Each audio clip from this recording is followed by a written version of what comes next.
Happy Softball Sunday, ladies and gentlemen. Today we have Gangsta's Paradise Campfire Edition, just like our grandmas used to sing to us.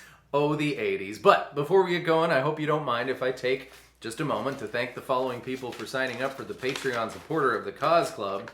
I lost my clipboard. I have no idea where it is. Carson Dohan, John Triansky Rex. I added the Saurus Rex part. And Justin Patterson. Gentlemen, thank you very, very, very much for your support.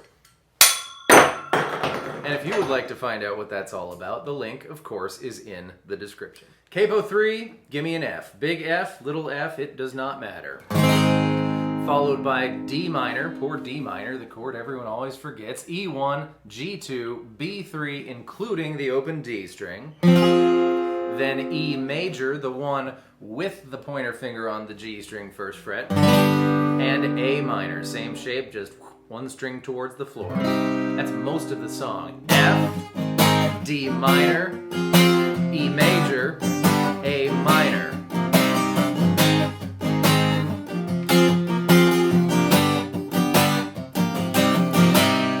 Are there two guitarists in your cadre? If so, one might want to do this. We're going to do triad versions, meaning only 3 notes of those chords to allude to or approximate that synthy lead line. First, I'm going to refer to actual fret numbers, so this is 8, not 1, 2, 3, 4, 5, less math.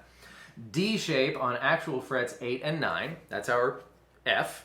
Then we're going to do this shape, it's out of a B minor, it's going to be 8, 9, 10, that's our D minor. Then our D shape on fret 7 and 8, that's our E. And then it's going to be 8, 8, 8, that's our A minor. So, D shape on 8 and 9.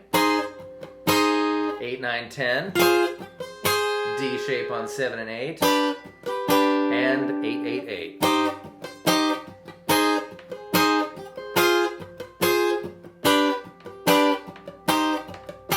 Kind of want to hit just that B string because that boop, boop.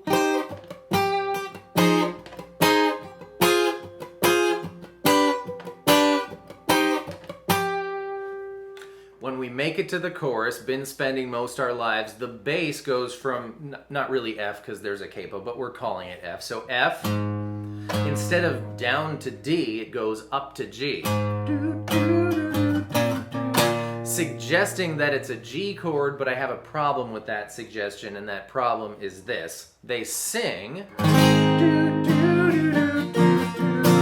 spend a lot of time hanging on that A note, which is not in our G chord. A is not a note in the G chord. G is made up of G, B, and D, and another G, and another D, and another G. So I'm going to suggest something else, and that is this. Look at it this way. When we play D, and we make it a D suspended 4, we grab a G note on the E string 3rd fret.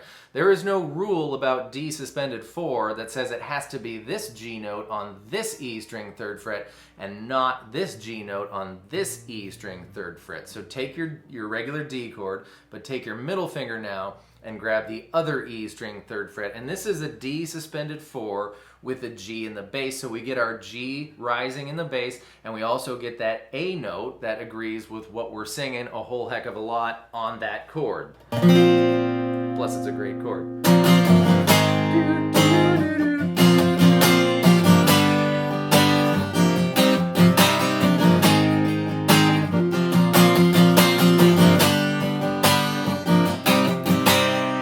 I'm gonna do it that way.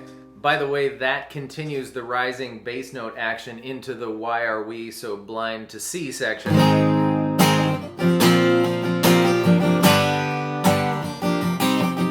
And I would have the second in my cadre continuing to do the exact same thing he or she has been doing the whole time, because truly, this isn't not a D minor chord. We've taken that F note, the note that makes D minor, completely out of the picture. So this D minor chord that we're playing doesn't disagree with this, even though we were thinking about this as a major chord because that's where we're familiar. Maybe this is more aptly termed a D minor add 11 because it's been a minor chord the whole time. Who cares? It doesn't matter. You do this. It doesn't matter what you call it.